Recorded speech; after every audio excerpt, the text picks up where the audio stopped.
Assalamualaikum warahmatullahi wabarakatuh.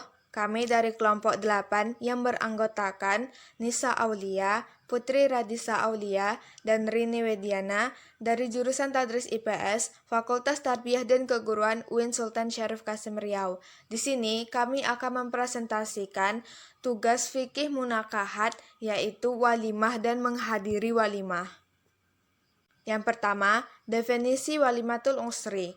Walimah berasal dari kalimat al-walam yang bermakna sebuah pertemuan yang diselenggarakan untuk jamuan makan dalam rangka merayakan kegembiraan yang terjadi, baik berupa perkawinan atau lainnya. Jadi, walimatul usri dapat diartikan dengan perhelatan dalam rangka mensyukuri nikmat Allah atas terlaksananya akad perkawinan dengan menghidangkan makanan. Walimah merupakan sunnah yang sangat dianjurkan menurut jumhur ulama, yakni ulama Malikiyah, Hanafiyah, dan sebagian besar Syafi'iyah.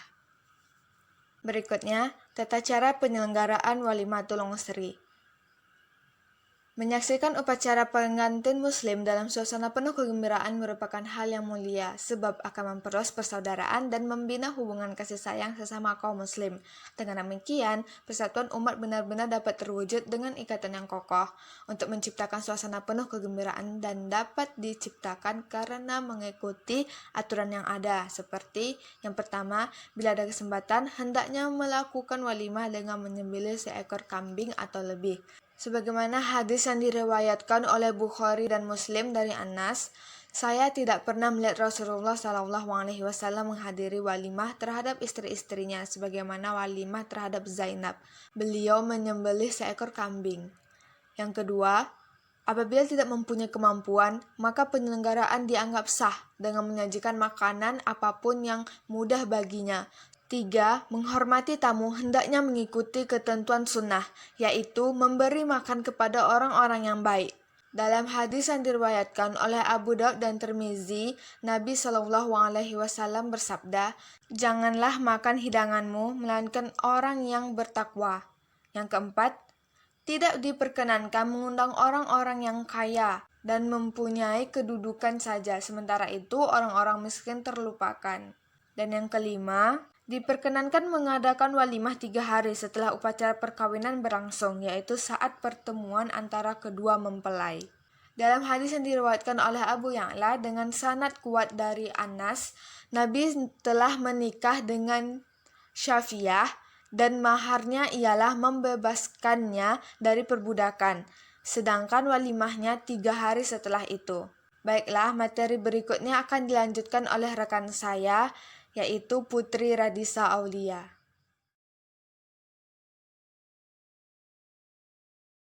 Baiklah, saya akan melanjutkan apa yang dibawakan Rini. Diwajibkan bagi sang suami dan orang-orang yang mempersiapkan undangan perkawinan untuk menghindari walimah yang munkar dan melanggar syariat. Undangan harus mencakup seluruh anggota keluarga yang mengundang, atau tetangga, atau keluarga tetangga, atau penduduk dusun, atau tidak boleh pilih kasih atau membeda-bedakan. Yang mengundang acara walimah ialah orang muslim. Orang yang mengundang bukan orang yang sebagian hartanya ialah harta haram. Adapun hukum tentang menghadiri walimatul ursi. Menurut ulama Hanafiyah hukumnya sunnah, sedangkan menurut jumhur ulama menyatakan bahwa menghadiri walimah hukumnya wajib.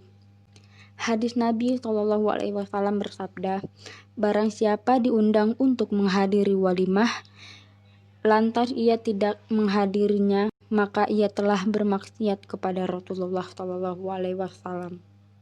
Baiklah, tema selanjutnya yang akan dibawakan oleh Nisa Aulia.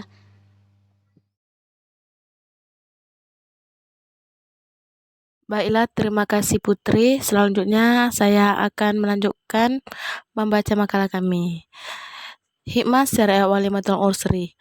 Adapun hikmah yang terkandung dalam pelaksanaan walimatul usri ialah untuk mengumumkan kepada halayak ramai bahawa akad nikah sudah terjadi sehingga semua pihak mengetahuinya dan tidak ada tuduhan di kemudian hari.